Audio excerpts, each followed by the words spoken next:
Bueno, hoy, como ustedes ven ahí en la pizarra, se trata de Paul Veyne. En realidad los franceses lo llaman Paul Veyne. Yo siempre lo llamé Paul Veyne, pero no sé por qué motivo la Y no la pronuncian. Así que es Paul Veyne. Paul Veyne es de los que vamos a hablar, del listado de estos maestros del pensamiento, es quizás el que más yo quiera. Es alguien a quien quiero.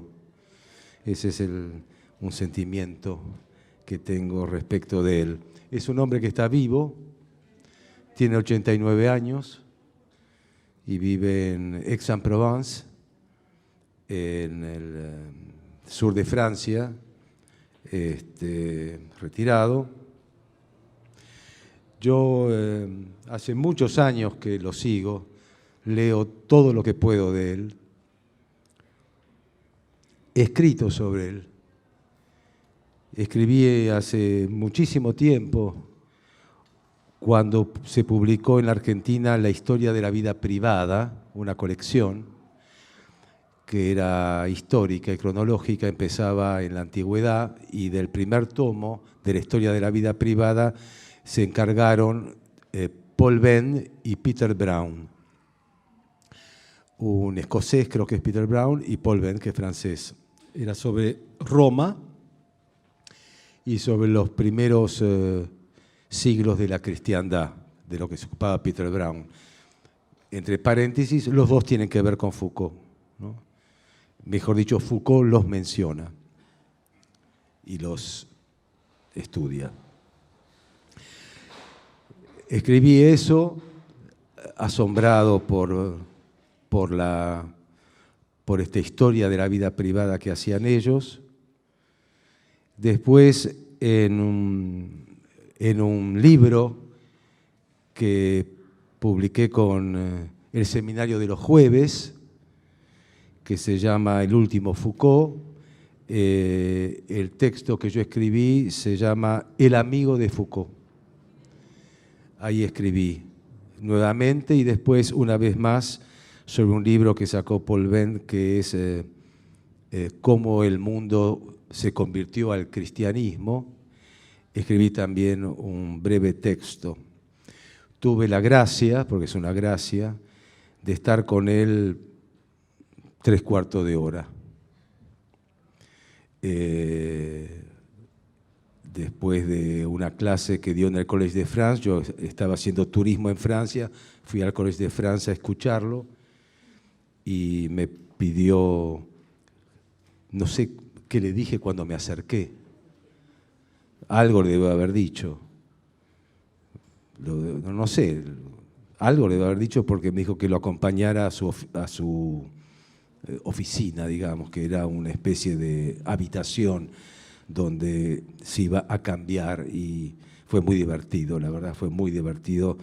Él estaba en calzoncillo y entró una señora y hubo toda una escena, y él era un hombre extraordinario y tomó un libro de su biblioteca, un libro de él, y me lo dedicó, y después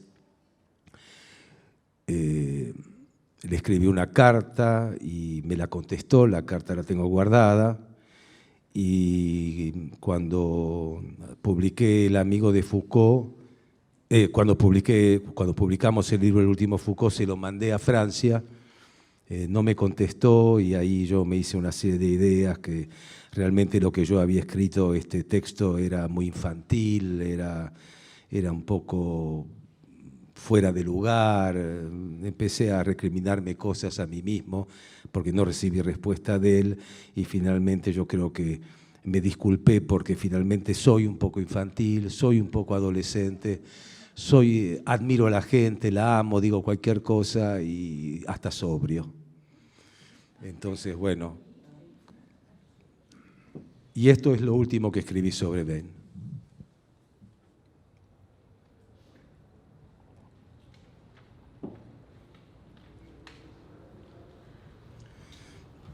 En ocasiones Foucault le dedicó a su amigo Paul Venn palabras de reconocimiento por guiarlo en sus estudios sobre la antigüedad.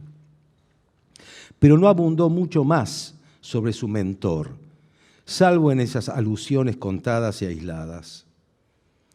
Otro espacio y tiempo fue el que le entregó el historiador a su amigo filósofo.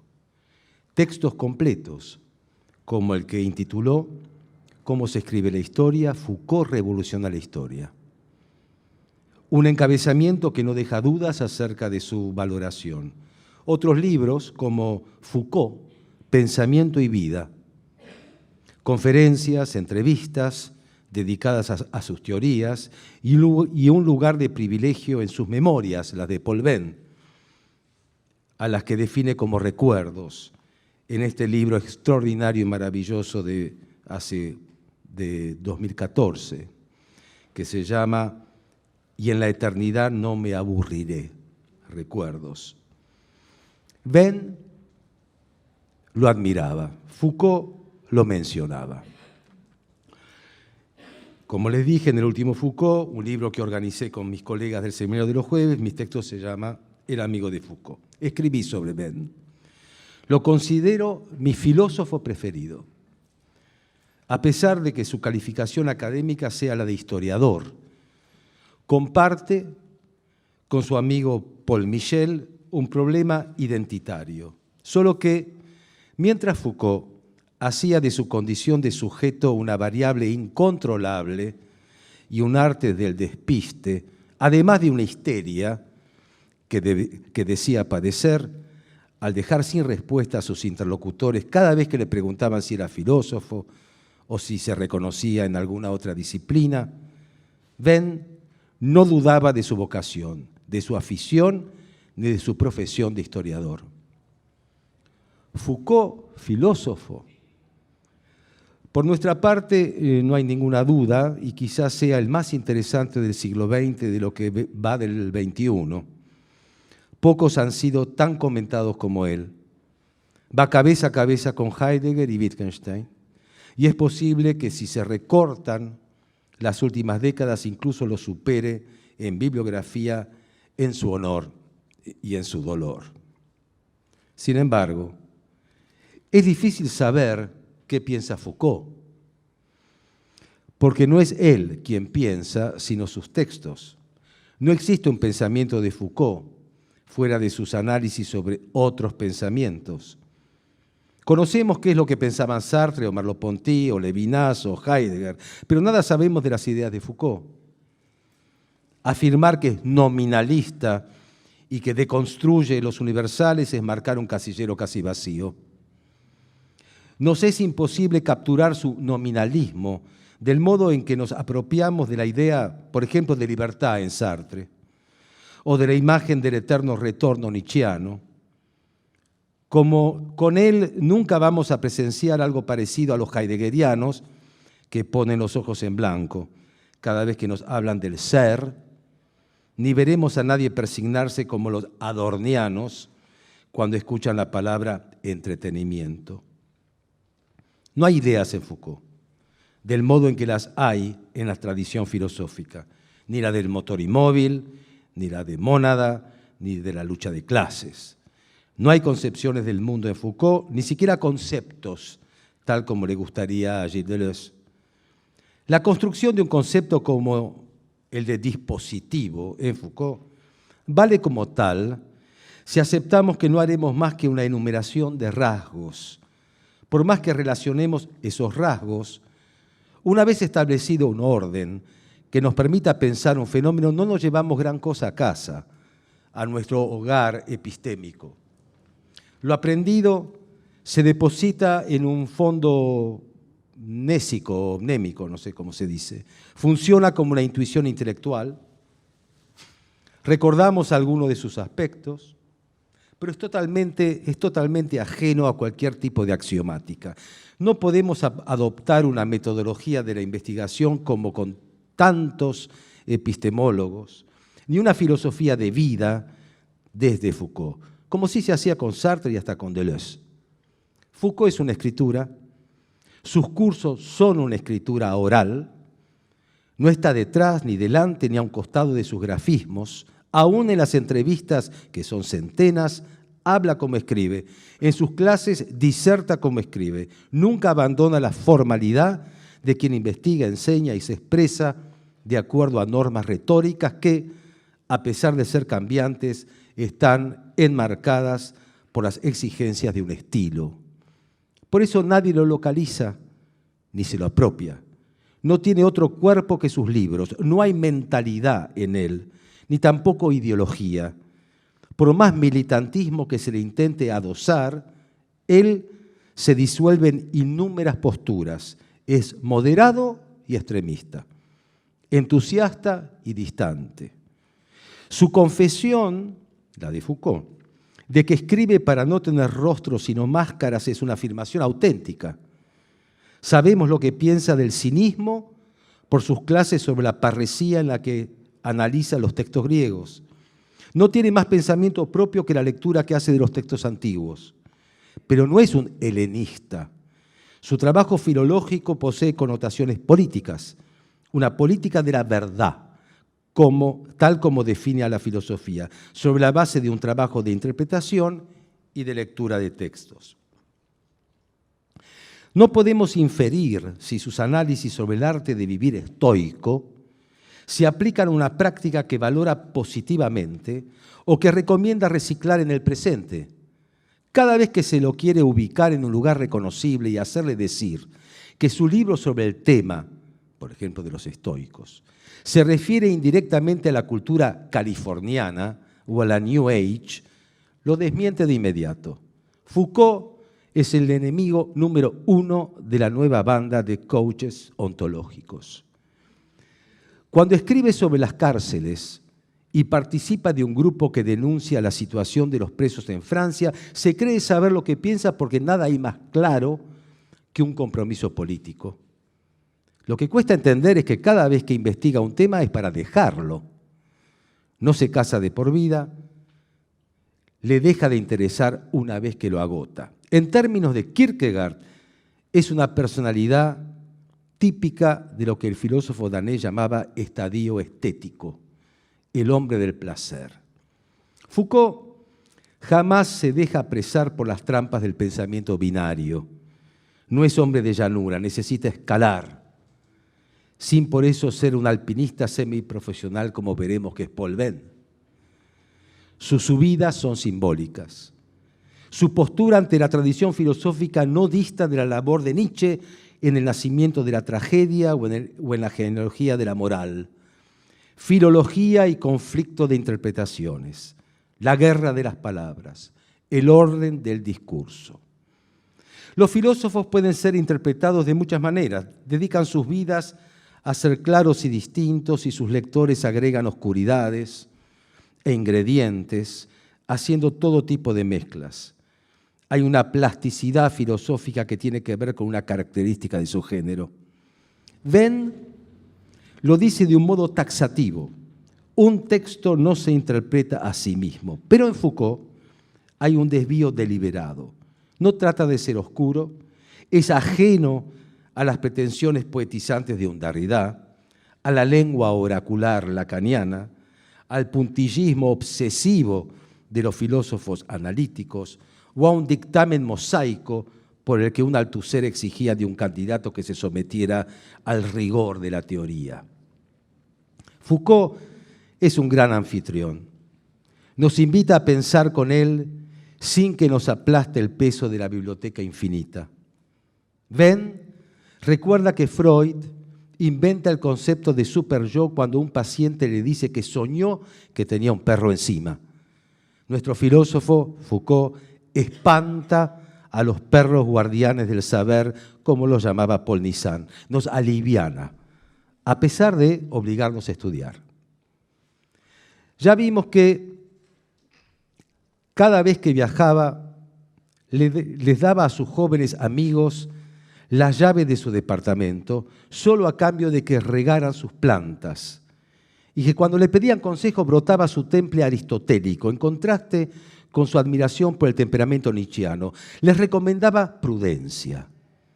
Su amigo Venn también disfruta de su hospitalidad, ya que se alojaba en su casa una vez por semana cuando le tocaba dar su conferencia en el Collège de France, porque, como les dije antes, Paul Venn vivía en la Provenza. Ahora que menciono el tan mentado domicilio de Paul Michel, entre tantas cosas que debo agradecerle a Venn, una no menor, es que gracias a él acabo de informarme sobre la dirección exacta del departamento de Foucault. Rue Vaugirard 285.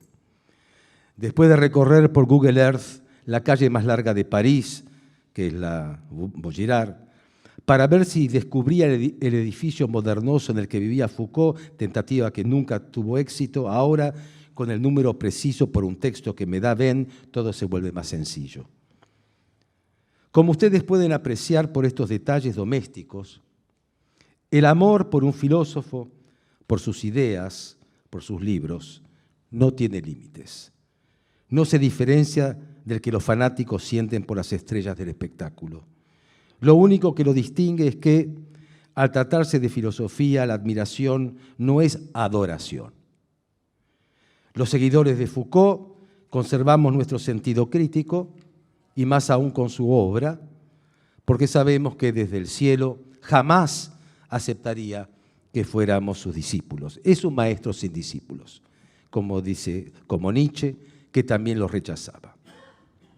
Volvamos a nuestro invitado, a Venn. Como dije, es uno de los historiadores más prestigiosos de la antigüedad y es mi filósofo preferido. Y lo es porque él sí dice lo que piensa. Cuando escribe un texto sobre los gladiadores romanos o sobre el arte erótico en las elegías de Propercio, Tibulo y Ovidio, cuando prologa un texto de Séneca o nos explica por qué Sócrates no se fugó de su celda, nunca deja de decir lo que piensa. Lleva a cabo el doble trabajo de instruirnos sobre hechos que nos son lejanos, de garantizar la excelencia de sus fuentes con las notas a pie de página y además de darnos su pensamiento. Sabemos lo que piensa el historiador Venn.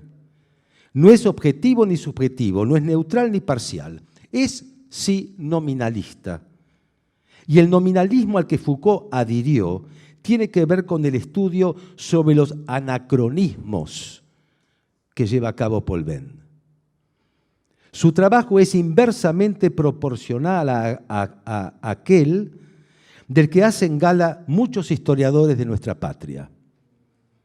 En lugar de emborracharnos o de embroncarnos con personajes de la historia de acuerdo a nuestra ideología y de facilitarnos la identificación con héroes o antihéroes en una relación de semejanza por anverso o reverso, Venn disuelve nuestros prejuicios y muestra que una misma palabra connota significados diferentes. Palabras como esclavo, hijos, educación, dioses, emperador, patrón o prestamista deben ser desclasificados de nuestro ideario cotidiano y del léxico de las disciplinas que tratan acontecimientos de la contemporaneidad, para mostrar la extrañeza de los modos de vida de otras culturas. De esta forma, desorienta nuestros valores, o sea, nuestros prejuicios, y nos coloca en una situación de extrañamiento frente a otras formas de vida. ¿Me siguen? Aunque no me mueva como un canario de un lado para otro.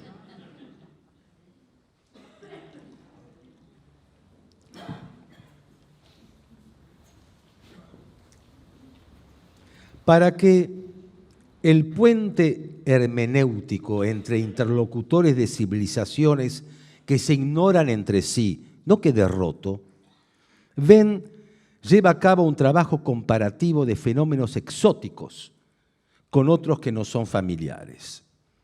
Venn dice lo que piensa.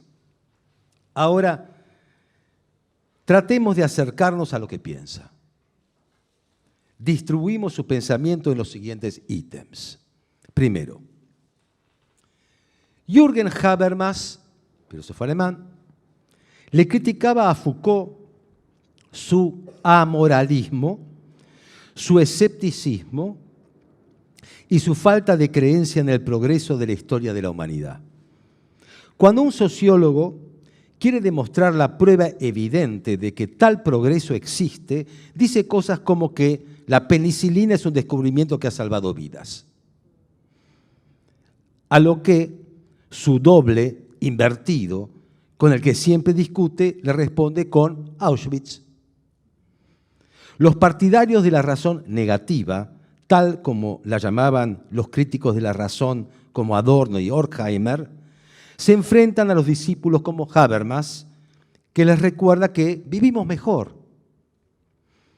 Por eso, este último, Habermas, dice que filósofos como Foucault jamás reconocerán que la supresión de los combates en el circo romano ha constituido una mejora y una humanización en la historia de las civilizaciones. Y tan solo verán en este hecho un cambio en las estructuras de la dominación, por las que de un poder se pasa a otro. De ahí que para Foucault, según Habermas, la prisión y los suplicios públicos sean dos meras formas del ejercicio de poder. El ejemplo del circo romano viene a propósito de que es Paul Venn quien ha estudiado la lucha de gladiadores en la antigua Roma y ha intentado no solo entender por qué ese fenómeno social y cultural fue importante, sino que también se dispone a interpelar nuestro juicio moral respecto de él. Ese es el doble cauce de su análisis y su particular modo de practicar la historia del presente. La lucha de gladiadores en el circo, cuenta Venn, fue una costumbre que se fue dando de a poco. En primera instancia, los luchadores eran voluntarios. Una parte del público se entusiasmaba con los combates y otra parte iba, como se va, a una ceremonia pública que los dejaba parcialmente indiferentes. Dice que Roma no era más cruel que otras sociedades de su tiempo. Por el contrario, los romanos prohibieron los sacrificios humanos en las sociedades bárbaras porque les parecían actos abominables. De este voluntariado se pasó a la selección de prisioneros de guerra y poco a poco el público se fue acostumbrando a la existencia de este tipo de fiestas colectivas. Venn pide que le perdonemos que enuncie algunas generalidades desagradables, como la de que nuestro horror e indignación por la muerte violenta y por los suplicios de los gladiadores es una actitud secundaria, dice Venn, fruto de una educación colectiva, de un adiestramiento ético y de prohibiciones civilizadas. Esta reacción, a veces, que llama secundaria, a veces se pone entre paréntesis. Cuando hay, por ejemplo, un seísmo social, una revolución, o por la acción de una ideología que enarbola una verdad absoluta, se suspende el espíritu civilizatorio. En ese momento surge otra actitud espontánea que Venn llama primaria, de una mayoría de hombres que goza ante el derramamiento de sangre y por la muerte violenta. La muerte de un hombre nos da el mismo placer que cualquier otra sensación intensa. Esto explica por qué se forma una multitud alrededor de un accidente vial violento, no para ayudar, sino para ver. Por eso los canales de noticias llenan las pantallas con crímenes y escenas de alto voltaje sangriento, porque saben que así logran los mejores niveles de audiencia. Es solo una minoría, agrega Venn, la que repudia estas escenas y siente horror ante la sangre de los otros. Confiesa que debe ser esa la razón por la que visitó una sola vez el Coliseo romano, para mostrárselo a una amiga turista, y por la que se niega a ir al campo de exterminio de Auschwitz. Pide dejar por un momento de lado los anacronismos piadosos ante la fragilidad del barniz secundario de las civilizaciones y de sus momentos de suavidad moral, ya que no conforman una adquisición definitiva. Más que una moral interiorizada y autónoma, son muestras de obediencia a la autoridad y a la moral dominante.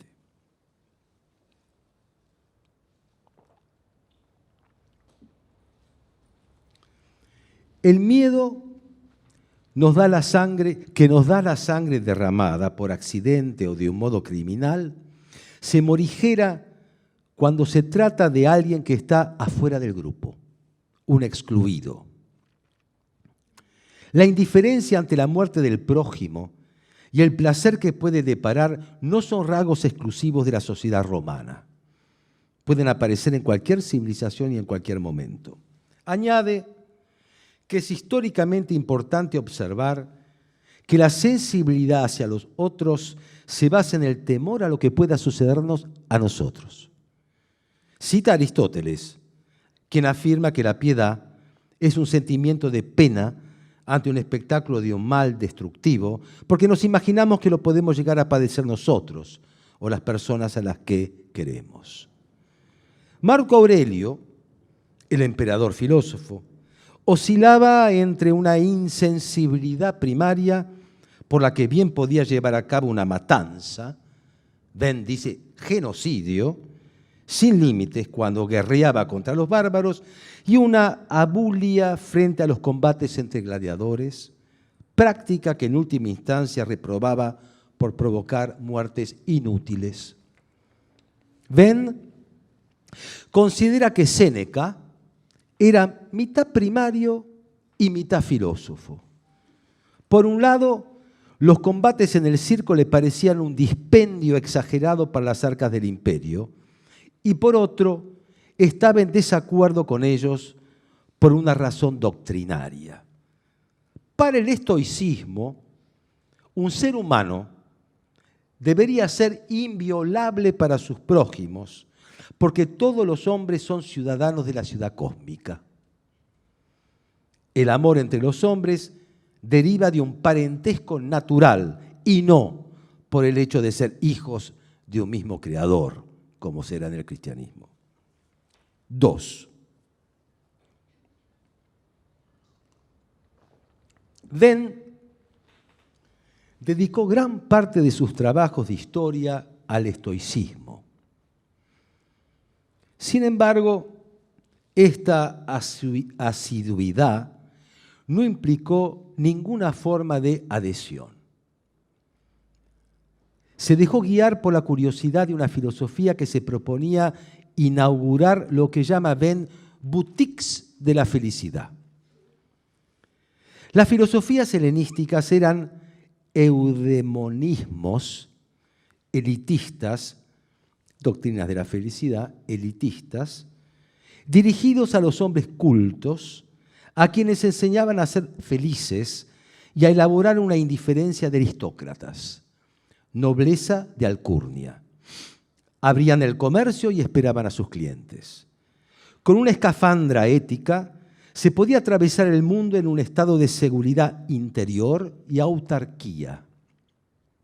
Este tipo de control mental se ponía a prueba en el suicidio, acto final practicado por Séneca.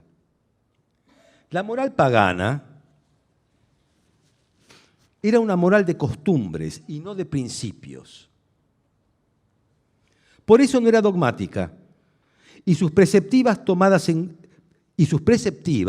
en cuenta el azar, la oportunidad y la sagacidad del sujeto que ejercía su libertad de acción. Séneca no se consideraba un sabio y era consciente de que nunca lo sería. Decía ser un hombre en decadencia que trabajaba para superarse a sí mismo. Era riquísimo, pero a la vez consideraba que la codicia por el oro era un vicio. En nuestros días, agrega Venn, criticaría la sociedad de consumo sin dejar de consumir. Conocemos el poder del consumo anticonsumista. Venn define la filosofía estoica como un voluntarismo angustiado. Es la ley del último esfuerzo. Debemos remar a contracorriente para poder dormir con cierta tranquilidad.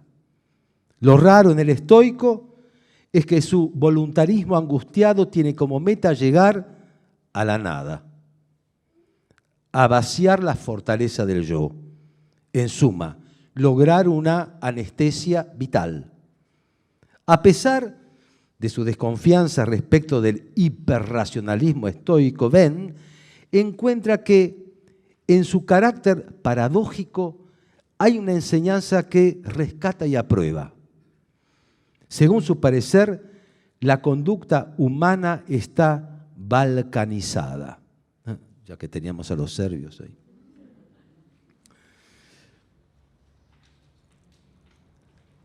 Que es una frase de Mark Bloch.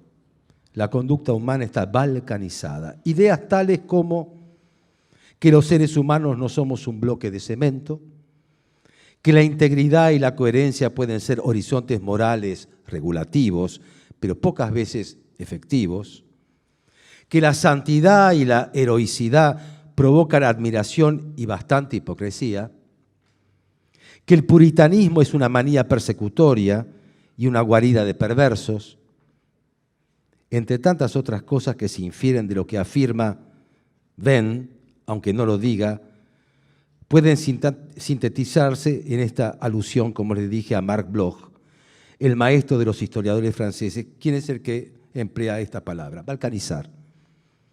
Ser trotskista y machista, judío ortodoxo y farandulero, amigo del Papa Francisco y centurión al comando de barras bravas, amigo de los pobres y recaudador para la corona, y un bolivariano en las Islas Seychelles es la expresión generalizada de la conducta humana.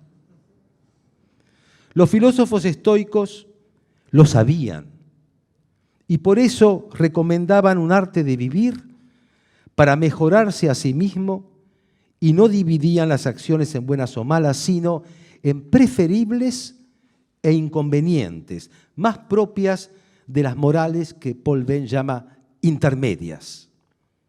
Venn dice que con el cristianismo, la moral de costumbres de la antigüedad grecorromana se convierte en una moral de principios que no permite excepciones. Se dirige a todos los hombres y no solo a una élite letrada. Es una moral que debe interiorizarse. Aquel que disfruta al ver un asesinato en las arenas del circo siente como un asesino. Por eso, tal como lo recuerda el profesor Peter Brown, otro de los referentes de Foucault, en sus incursiones por el mundo antiguo, la consigna del primer cristianismo es la de tener un corazón simple, transparente y eliminar las duplicidades de la moral romana. Gracias a la hermenéutica cristiana, dice Venn, tenemos 10 veces más idea de cómo funciona el corazón humano que la aportada por el optimismo intelectualista de los que admitía la ambigüedad en la antigüedad.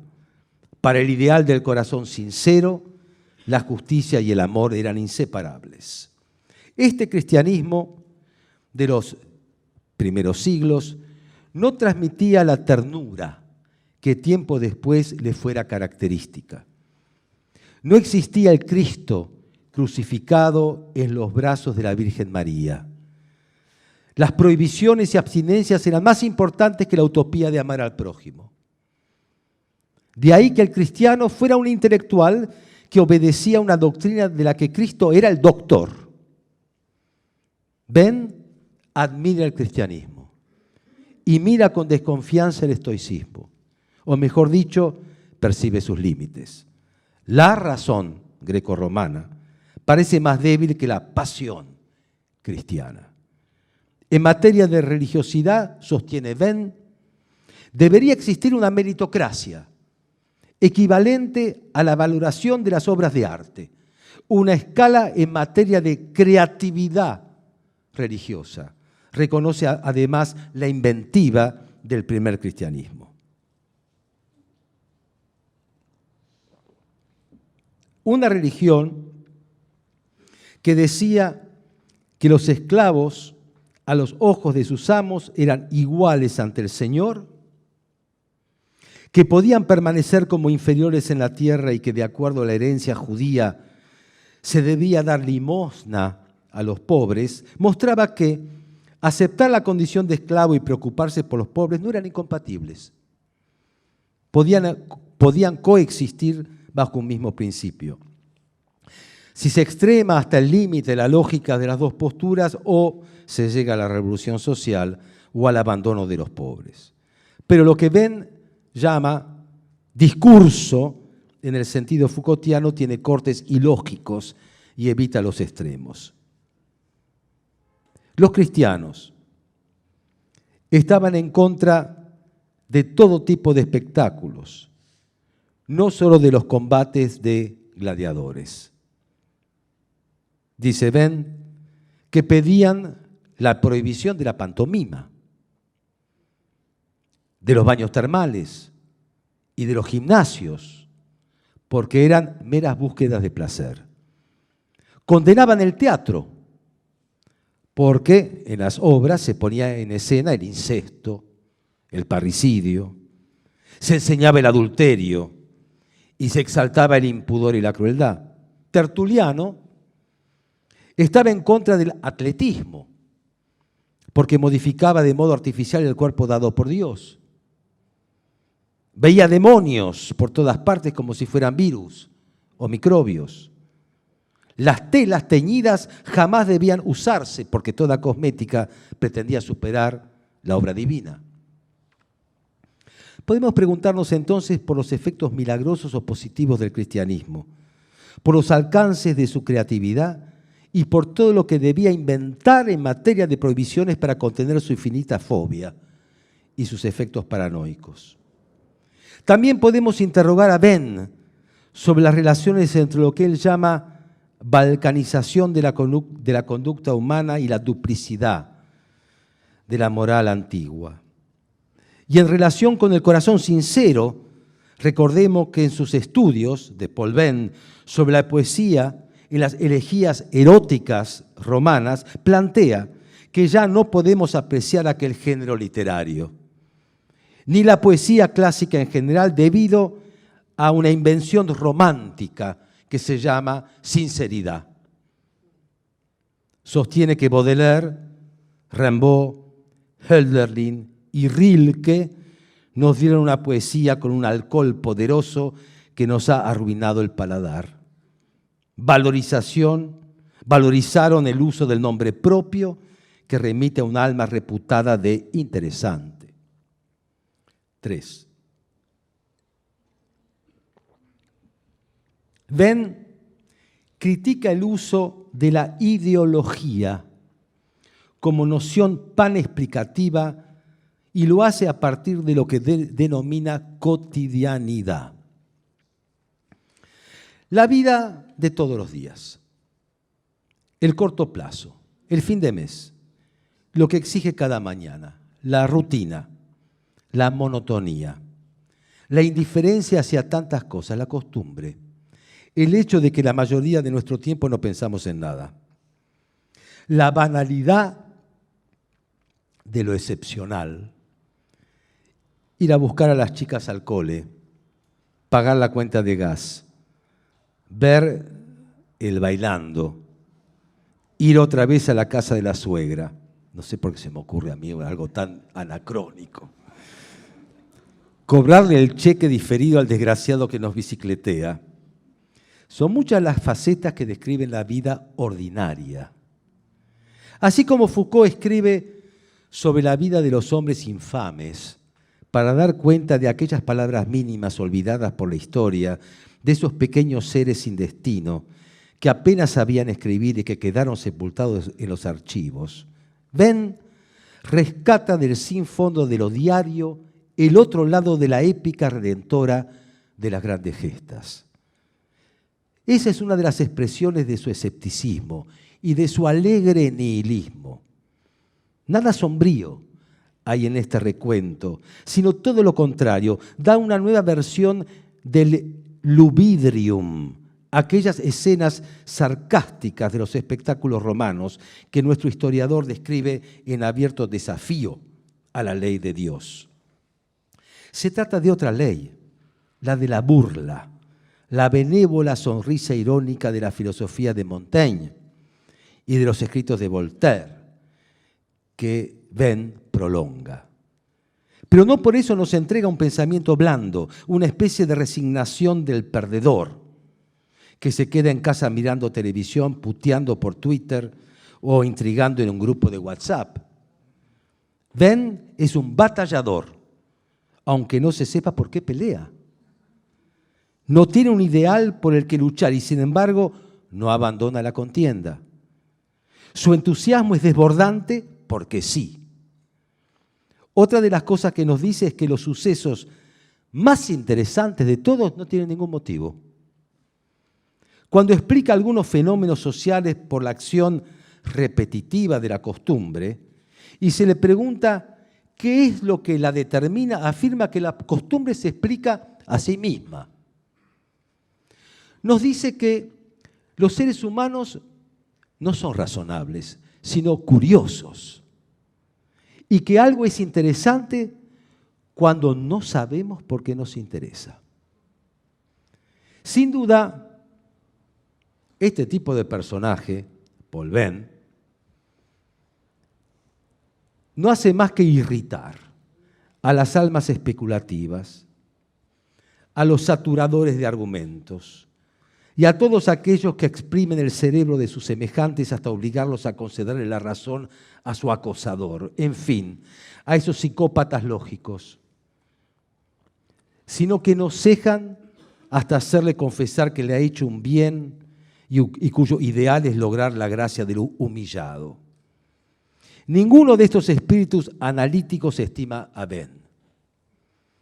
Y no hablo de los socráticos, porque el fundador de la filosofía en la pluma de Platón no se limitaba a descomponer los argumentos de sus adversarios en la palabra, tenía también la habilidad y el talento de no llegar a nada. Era un sofista, Sócrates, tan fino que ni siquiera era sofista, le decían filósofo.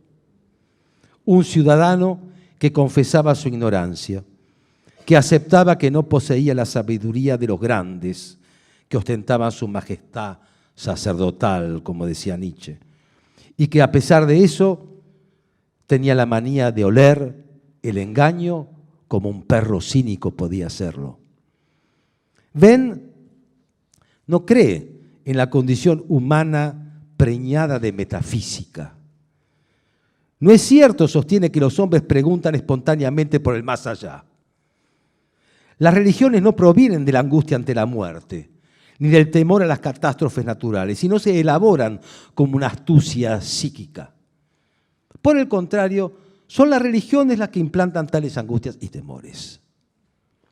Dice que la costumbre es fundamental para el funcionamiento de las religiones, dado que sensibiliza la religiosidad espontánea y se impone por respeto y deber. Agrega que la religiosidad se ofrece como un presentimiento, una especie de indiferencia parcial y una adhesión lejana. Concluye que la fe también se administra. Lo que para él sí proviene de un sentimiento de angustia es la necesidad de un postulado intemporal y universal llamado verdad. No es el logos lo que se define como universal, sino lo que llama Venn un fondo arcaico instintivo, ya que somos animales y formamos parte de la naturaleza. Venn define la cotidianidad como la respuesta a la pregunta sobre el modo en que los valores existen en nosotros. Nietzsche y Max Weber, agrega, definían al hombre como el ser entre valores.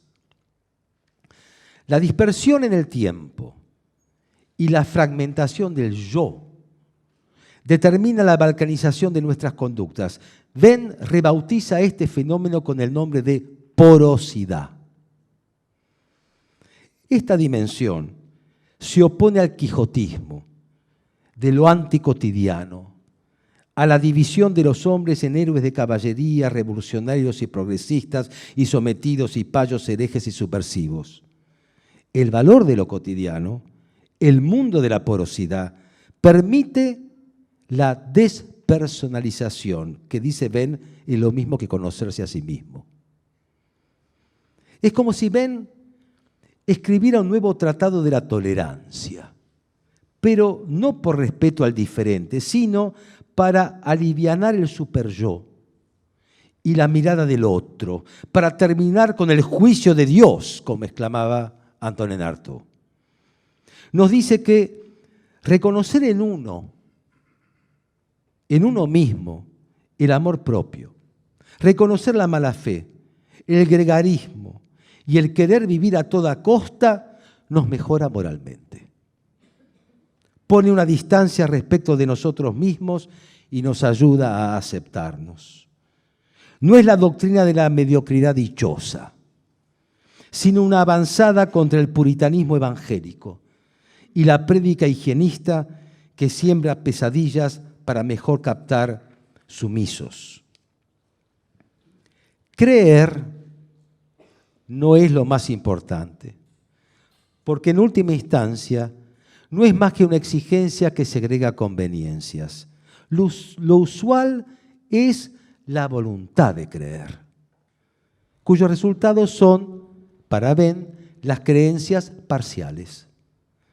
Decíamos que el concepto de cotidianidad se opone al de ideología. Esta noción, ideología, que Venn califica de panexplicativa, está adosada a la idea de interés.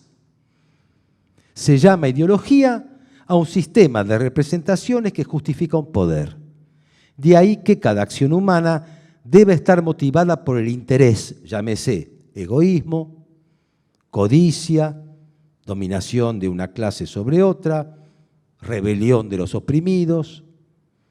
Para nuestro historiador, esta idea supone un hiperracionalismo utilitario, que cree que los actos de los individuos en una sociedad siempre están al servicio de algo o al servicio de alguien. En sus textos sobre las fiestas romanas, que van del circo al teatro, Venn analiza el fenómeno del evergetismo. Escribió su tesis de doctorado sobre el tema. Evergetismo, que es una variante filantrópica a la que los notables se sentían obligados para honrar su ciudad, resaltar su prestigio y darle felicidad al pueblo. Es decir, mecenas. Solo, dice Venn, el racionalismo de tipo marxista o una versión cínica de los comportamientos sociales puede llegar a insistir en que tal felicidad que daban los ricos no existe debido a que lo que quieren quienes detentan el poder es distraer al pueblo de los verdaderos problemas, ¿no? Hacer los circos, la fiesta, además, es para distraer al pueblo y amansar su derecho a la rebelión. Venn llama a este pensamiento, a este tipo de actitud, una pedagogía de cuartel de las mentes progresistas.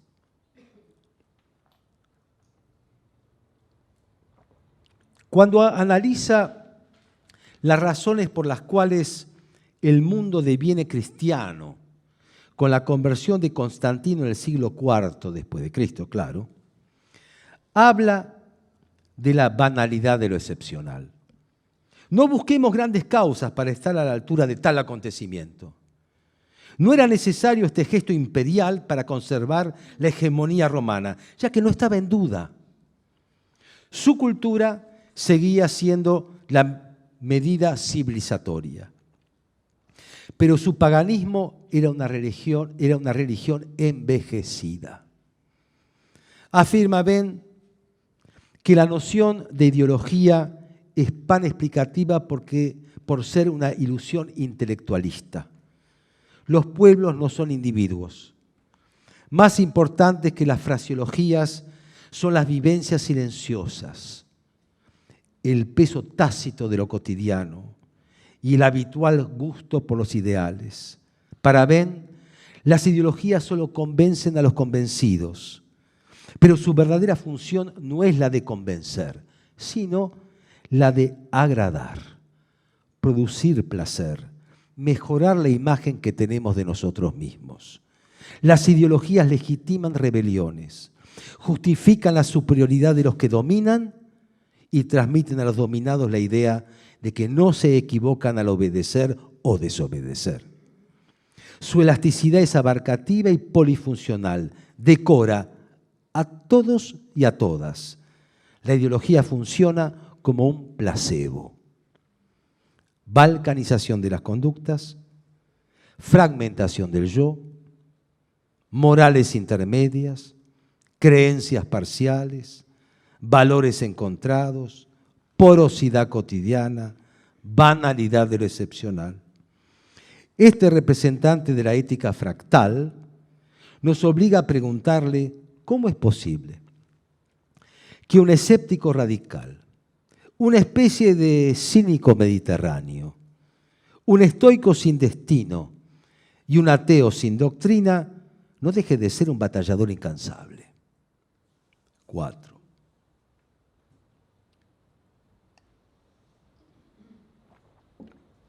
Ben dice que hay que salir del nihilismo, pero por lo alto. Distingue tres especies de nihilismo. 1. El nihilismo reactivo. Parece alegre, pero es deprimente. Parece chistoso, y nos preguntamos por qué. Parece anárquico, pero no deja de fiscalizar.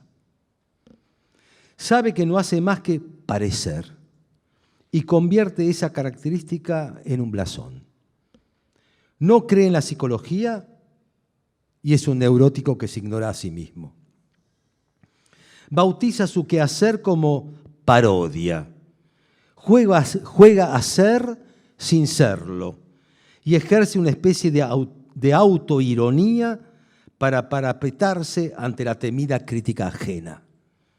Enaltece lo marginal, defiende a los lumpen, odia a su clase y a la vez valora su sofisticación. Pondera a los sin pan y sin trabajo, sin dejar de diplomarse como chef, colecciona objetos quiche y vívelo. Ben lo define como una actitud minusválida y una pereza disfrazada de talento. Un mundo en el que prima la seducción de pasarela. 2. Nihilismo pasivo. Es el de quien está inmóvil ante el tremendo poder de las fuerzas del orden. Acepta las cosas como son. Es un realista trágico. En última instancia, no quiere que nada se mueva. Para advertir sobre el peligro del caos, siempre recuerda que lo peor está por venir. Termina por comprender demasiado bien a sus enemigos. Invoca la ética de la responsabilidad, que no es más que una variante del exitismo. Ben dice que se puede preferir algo históricamente absurdo en nombre de un imperativo ético que legitime los elementos utópicos de cualquier acción transformadora. Este tipo de nihilismo es el que distribuye la verdad y la razón para evitar desbordes apocalípticos. Hace de la parálisis una muestra de sentido común. Una de sus variantes es lo que llama Ben el estalinismo bondadoso, en el que el derrotismo se disfraza de confituras cuando habla en nombre de los desposeídos, se muestra solidario con lo que menos tienen y justifica los peores crímenes en nombre de la justicia. 3. El nihilismo de Foucault.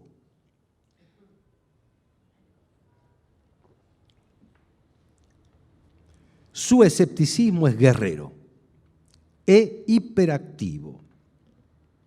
Deshace las fuerzas de un bobarismo que nos hace creer que el mundo está hecho a la medida de nuestra fe y de nuestra necesidad de un final feliz, y que nuestra hambre es la prueba de la existencia del pan. La voluntad de vivir no discrimina entre esperanza y desesperación. Venn dice que la esperanza siempre está en contra. 5.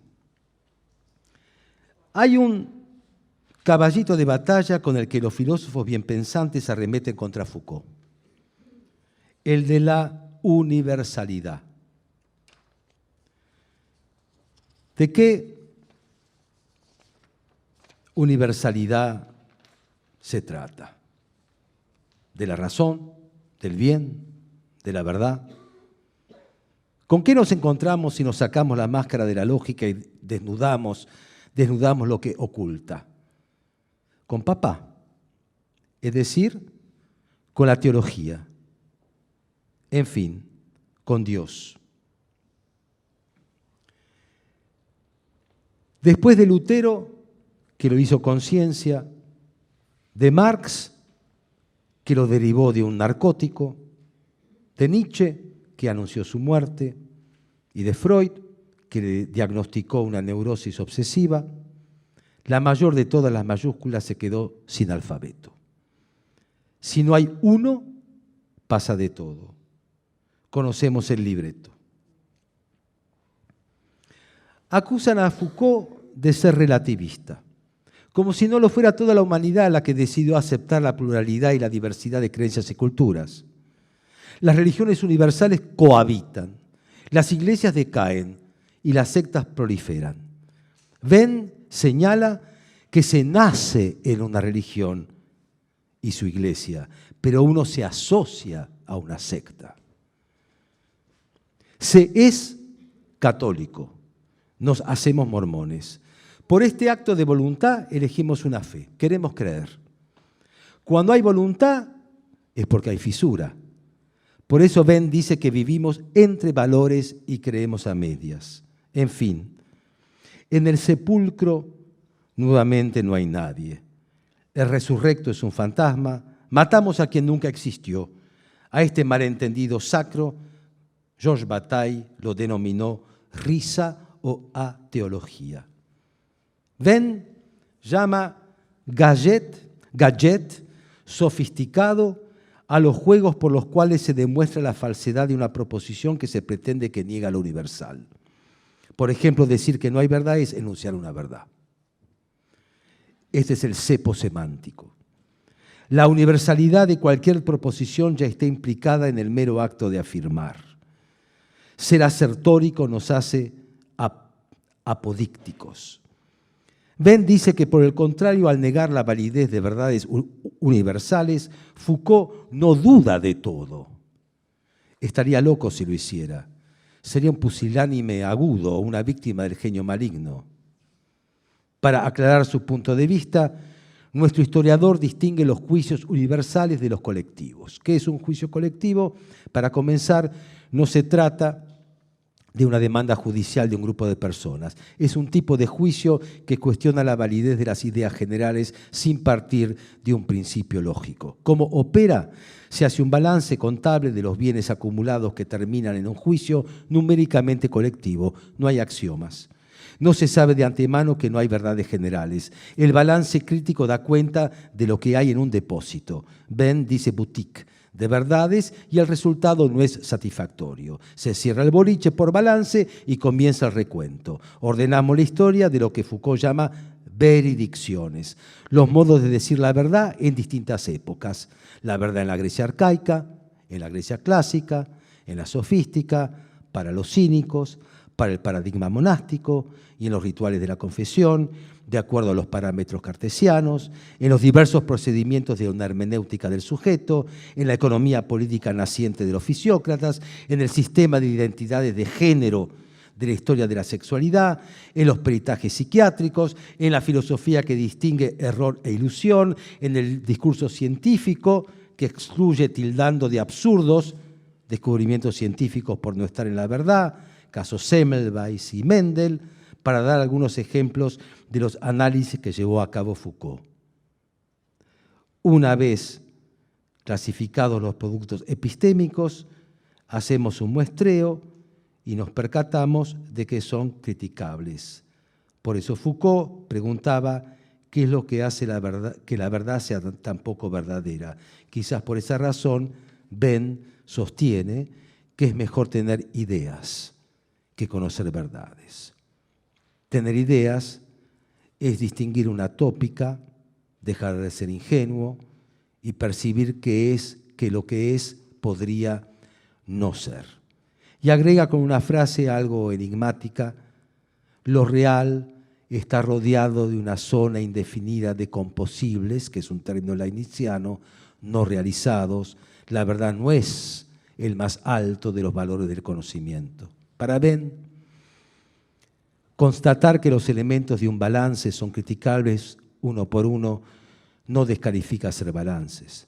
Por el contrario, confirma su validez. El balance y el depósito son cosas distintas. La conclusión es definitiva. No hay pasto en sí. ¿Por qué?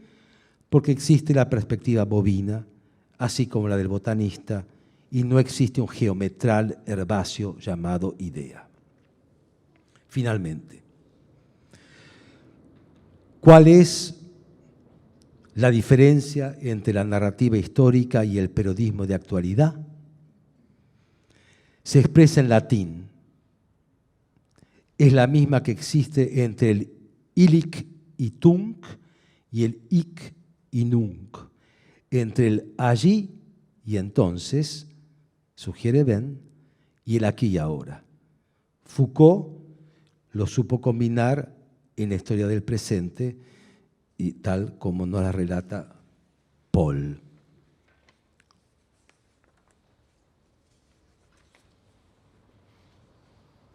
Bien.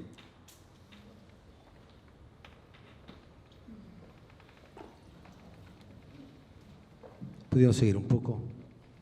A medias. Es difícil. Es confuso. No sean mentirosos. No, mucho no. Mucho no.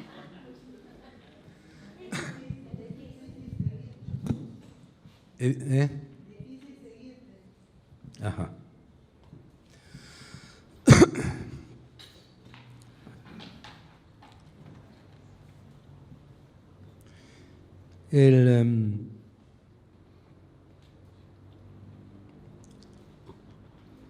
Bueno, todas estas cosas, yo le hablo yo no le hablo a oyentes. Ustedes son lectores para mí. Así que no le hablo a oyentes, yo le hablo a lectores. Toda mi vida le hablé a lectores, alumnos, conferencias. Yo le hablo a lectores. Esta es una reunión de interlectores. Entonces, supongo que leen, ¿no? Entonces,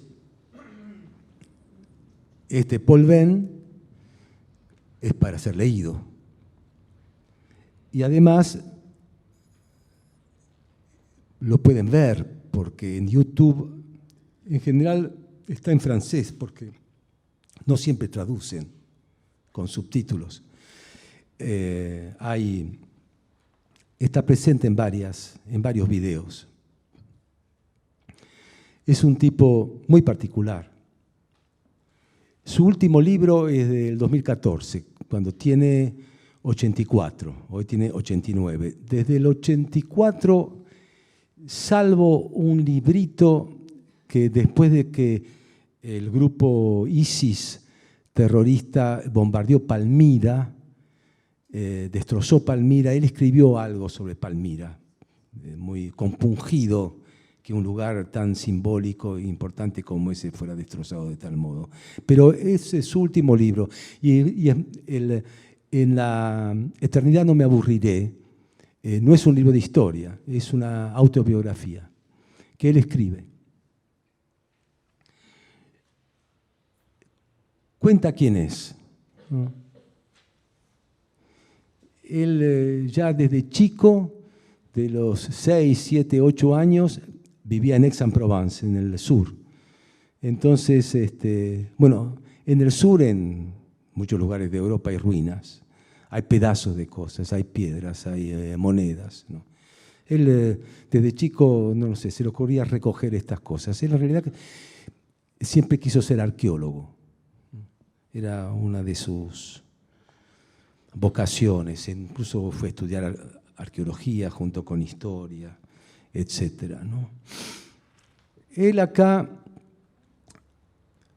cuenta su vida. Cuenta, por ejemplo, bueno, él tiene una malformación congenital, ¿no?, en el rostro. Como él dice, soy como un siamés, pero en distinta altura. Tiene una parte de la cara abajo y una parte de la cara arriba, y tiene una protuberancia de un lado. Entonces él dice que él es feo y que él siempre supo que es feo y le encantan las mujeres. Entonces, que necesita, además, que le encantan las mujeres que lo amen. Y entonces, ¿cómo hacer?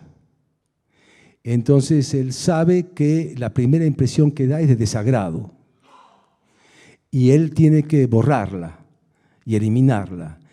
Y para eso él tiene que hacer algo para que dejen de mirar su protuberancia. Por supuesto que tiene que hablar. Y por supuesto tiene que hablar para encantar. Y además tiene que olvidarse de que es feo. Y avanzar. Es decir, no detenerse. Ir al frente. Se casó 3 veces. Su hijo Damián falleció de SIDA. Se prostituyó. Él cuenta el drama de su mujer ante la enfermedad de su hijo, una mujer muy especial, muy inteligente, se quiso matar innumerables veces, las cosas que él hacía para evitarlo, el veneno y todo ese tipo de cosas. Pero eso lo cuenta en una parte. En otra parte, él cuenta su vocación de historiador, donde fue a estudiar, porque es un ingrato. No le agradeció a Raymond Aron que lo recomendara en el Collège de France, que no lo mencionó en su discurso inaugural, que realmente él no puede ser un discípulo, que no quería que lo tomaran como tal, pero que realmente Aron lo dejó de saludar desde ese momento, porque fue no solamente el que lo hizo entrar al Collège de France, sino que él era colaborador de Aron, una especie de jefe de trabajos prácticos. Ahí yo creo que hay falla, Ben. Tiene una falla de memoria, porque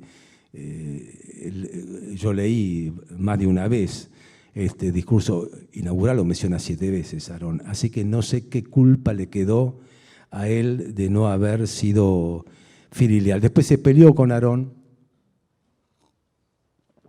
por el mayo del 68.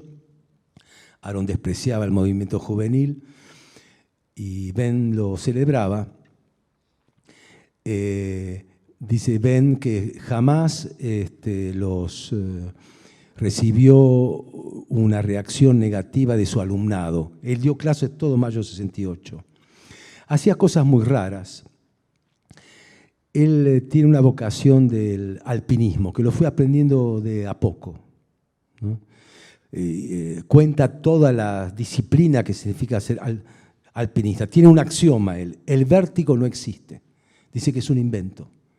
El vértigo no existe. Existe la primera vez, pero ya la segunda no existe más el vértigo. Y eso desafía a cualquiera. Bueno, el asunto es que daba clases en el piso 10 de la universidad ahí en Aix-en-Provence y en el recreo de las 2 horas de clase que daba, se columpiaba sobre el balcón que daba y se sostenía en el vacío con una sola mano hasta que sonaba el recreo, el timbre para volver a clase. Esto lo cuenta con total inocencia, con total frescura. Él después ahora vive en una casa muy en las afueras, en pleno campo, en el pie de este monte que no me acuerdo cómo se llama, el que escaló. No, tiene otro nombre. No me acuerdo el nombre. ¿Cómo dijiste? ¿Victoire? No. Montullón, o sea, algo así. Se puede ir con video, recorrerlo. Y él subió varias veces, cuenta que el alpinismo es algo que a él le encanta porque las cosas cuando va subiendo en la cima ya no tienen color, ya no hay olor, está lo informe, está lo infinito, está, no sé, que todas las cosas que le encantan eso a él del alpinismo.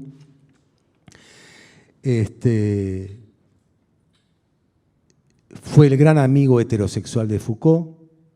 Cuenta que como lo albergaba una vez por semana y él era el invitado, el huésped de las reuniones que tenía Foucault con sus amigos, decían que eran reuniones muy lindas, en donde le sacaban el cuero a un montón de gente, pero con tanto respeto que, dice, nunca una burla de nadie, nunca una ironía o un sarcasmo. Se hablaba de las excentricidades de la gente como si fuera una descripción de una planta, como si fuera una cosa de un botánico, ¿no? Con la distancia y la extrañeza de ciertas conductas, pero nunca tomadura de pelo, era una cierta elegancia. Considera que Foucault es la persona más inteligente que él conoció, se considera su discípulo,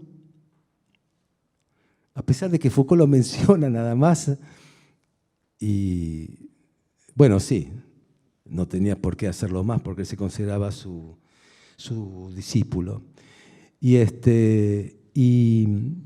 tiene raíces italianas, se nota, en Ben, es un desorbitado, es un desmesurado, es un entusiasta permanente, basta que ustedes vean un video, la forma en que habla, la forma en que se ríe, es muy divertido, es un extraordinario comparatista. Algunas de las cosas que leí, él compara, por ejemplo, el circo romano con algunas cosas de la actualidad y dice que estas comparaciones significan para que nosotros sintamos, es una cuestión afectiva, de sentimiento. En la comparación lo que se transmite es un sentimiento, el horror con otro horror. Lo que se transmite es el sentimiento, no es una analogía de contenido, sino una transmisión de sentimientos.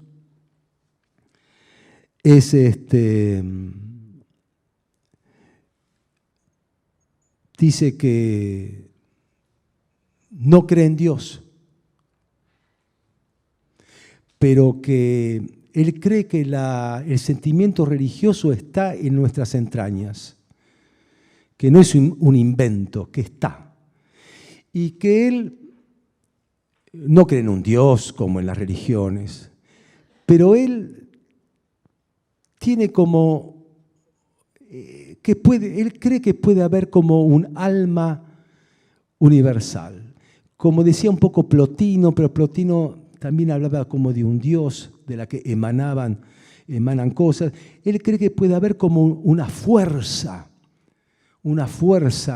cósmica que lo entiende todo, que arma todo. Él dice, es cierto que las células van y etcétera, que existen, las neuronas, todo eso, pero después van y forman un estómago, forman un corazón, forman esto, forman lo otro, es decir, van haciendo cosas. Dice que él cree que cuando muera, lo mismo que cuando murió Sócrates, él cuando muera él no va a seguir siendo Paul Venn, pero algo de sí se va a fusionar con esta fuerza universal, va a formar parte.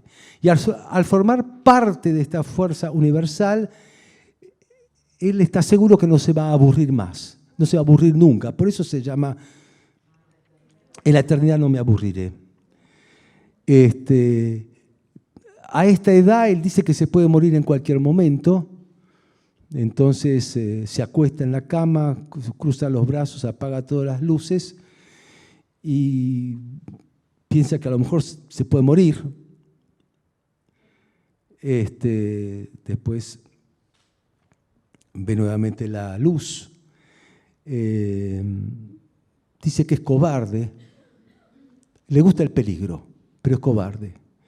Porque dice, nosotros, como dijo alguien, y en realidad lo dijo Foucault, dice, nosotros los intelectuales no le tenemos miedo al peligro, le tenemos miedo a la pelea física, agarrarnos a las trompadas. El peligro no. Y dice, yo puedo, situaciones de peligro no me asustan, pero a mí no me manden a una manifestación de la primera fila frente a la policía porque no voy. Se pregunta algo, él cuando los alemanes ocupan Francia, tiene 11, 12 años. Los padres, el padre fundamentalmente que él admira, estaba con los alemanes, estaba de acuerdo con el régimen.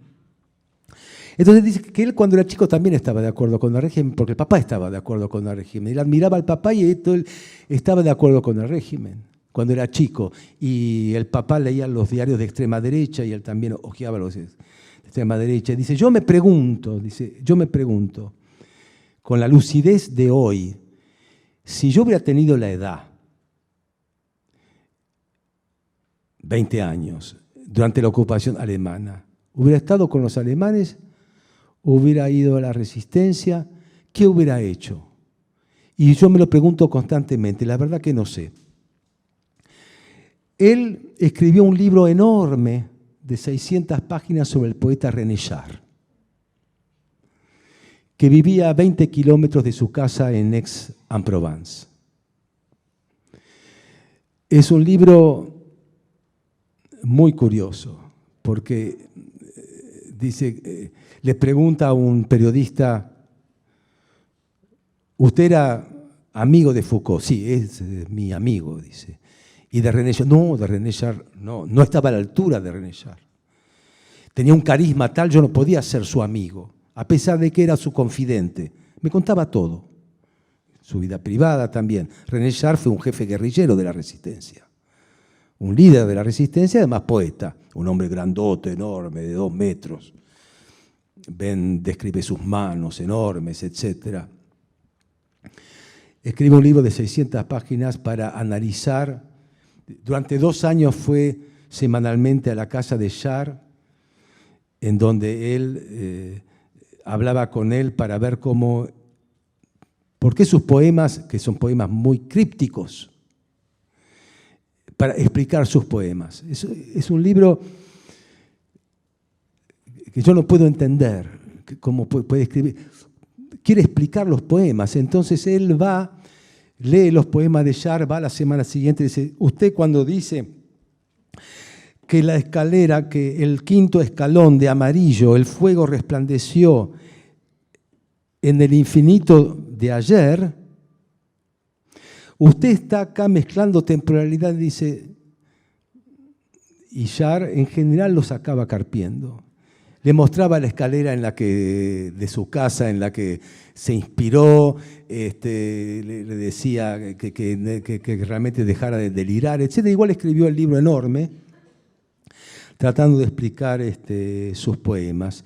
Dice que cuando él fue a París a estudiar a l'École Normale historia, tenía el acento de la Provence, y que hizo toda una cosa para disimular y para parecer parisino. y que lo intentó, dice, pero de alguna manera era un parvenu, un advenedizo. Pero dice, eso no está tan mal, porque el ser como un nuevo rico, a él le permitió siempre hablarle de igual a igual a cualquier persona, desde el presidente de la República a cualquier persona, justamente por ser advenedizo. Dice que mucha gente lo dejó de saludar porque votó a Sarkozy. Y que él era comunista y tenía el carnet del Partido Comunista y que él era un comunista amparado por el imperialismo norteamericano, porque era la época de Stalin y el ejército soviético era el infierno, y gracias a que existía Estados Unidos, los soviéticos no invadieron Francia. Entonces él era comunista bajo el paraguas norteamericano, y que eso lo consideraba totalmente coherente. En suma,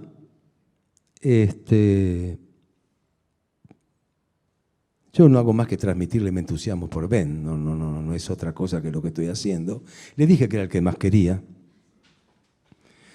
y sobre el que espero que viva mucho tiempo más, pero tiene 89, se mueve bien, se mueve con un bastón, me gustaría volver a verlo, es de una lucidez impresionante, acepta.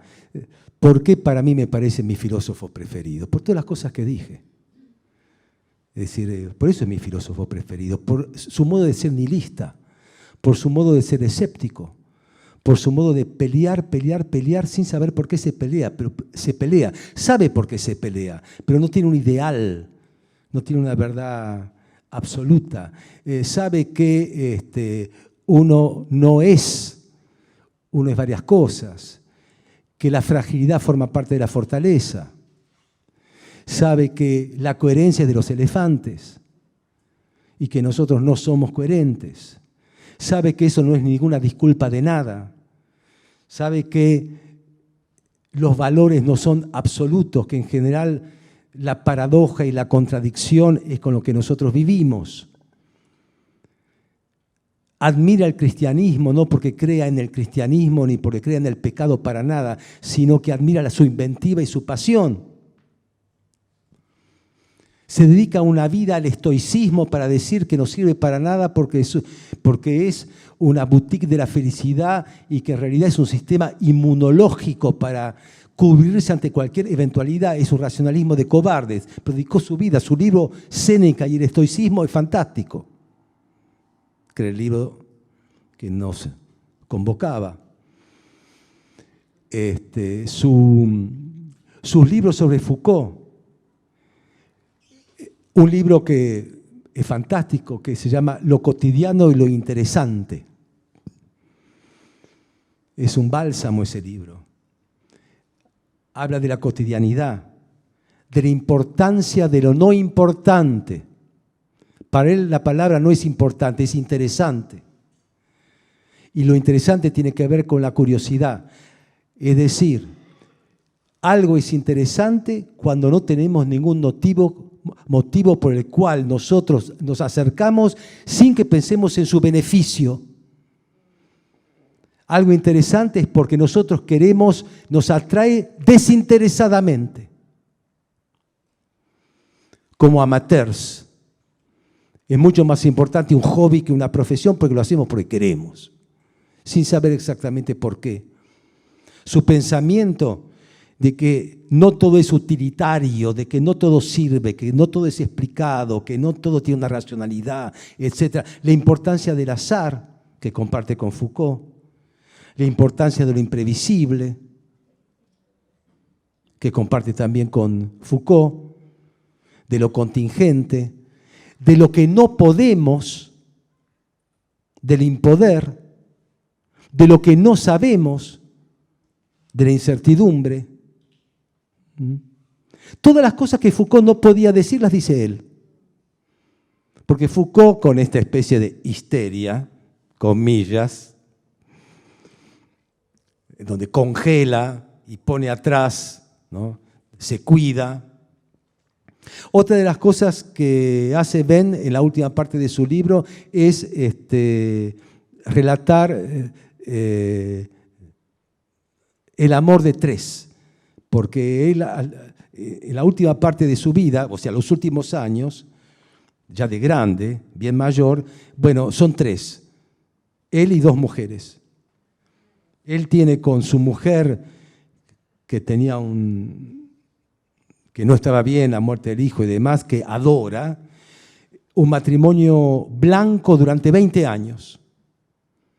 Una amiga de la mujer, bueno, se enamoran el uno del otro, la mujer, se hacen como un contrato, en donde su esposa acepta la presencia de su amiga, claro, mientras no sea un chismorreo y nada, es una...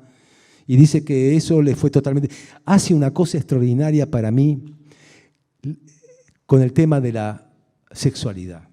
Dice, ¿por qué en el paganismo los hombres se acostaban entre sí?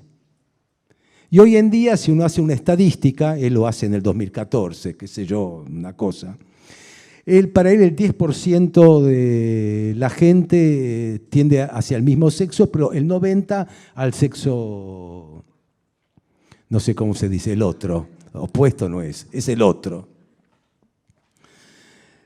Entonces él dice, ¿cambió la genética? Dice, no cambió la genética de la antigüedad con respecto a hoy. Lo que pasa es que una cosa es el deseo y otra cosa es el placer. Y dice, yo tenía un amigo que si vos le decías, heterosexual, decía, toca un pene. Dice, pero es como un excremento para mí. Pero después se armó de coraje, ¿no?, para pasar esa experiencia. Y salió bastante decepcionado, porque dice, la pasó bien, porque no era tocar el pene, ¿no? Dice, es bastante parecido a lo otro, pero el otro tiene más encanto. La mujer tiene más encanto, porque dice, ven, el placer se puede tener de muchísimos modos. Con el mismo sexo, con otro sexo, etc. El placer se va haciendo ese placer. El deseo es otra cosa. El deseo le da ese plus que no da el placer. El placer, entonces dice, en todo caso los antiguos se permitían los placeres y nosotros no tanto. Por algo Foucault, además, Foucault, no ven, el uso de los placeres. Es su último libro, ¿no? El uso de los placeres. Es decir, no es que en un universo como el ateniense, que era guerrero, hacían la guerra todo el tiempo, eran ciudadanos soldados, de viriles no les faltaba nada. Vieron las esculturas griegas, ¿no? Las figuras de Hércules y todo eso, eran todos musculosos, iban a la guerra y después sus placeres. Pero esa diferencia que hace entre deseo y placer a mí me hace pensar. O sea, me permite una puerta para pensar cuestiones de sexualidad y cuestiones de género. Bain es alguien que no tiene ningún prurito en hablar de instintos, de algo arcaico, como eso primario y secundario de lo que estamos hablando. Cuando dice hay un fondo arcaico primario por el cual a nosotros nos puede atraer la sangre derramada y un secundario que lo detiene. Y a veces aparece el primario. Decimos, no, el primario yo jamás. Y después el serbio mata al croata, el croata mata al bosnio, etc. Y se le fue. No, yo jamás, los sádicos jamás, yo soy un buen padre de familia, etc., como eran los comandantes de los campos de concentración. Entonces, bueno, todo esto a mí me hace ven el filósofo que me habla de lo que él piensa y de lo que no se atreve a decir por razones totalmente justificadas su gran amigo Michel Foucault. Bueno, ¿qué quieren? ¿Que les ponga un moño a todo esto? Quiero terminar.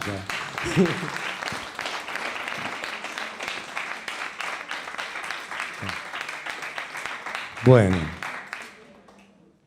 la vez que viene empieza una brava. Primo Levi.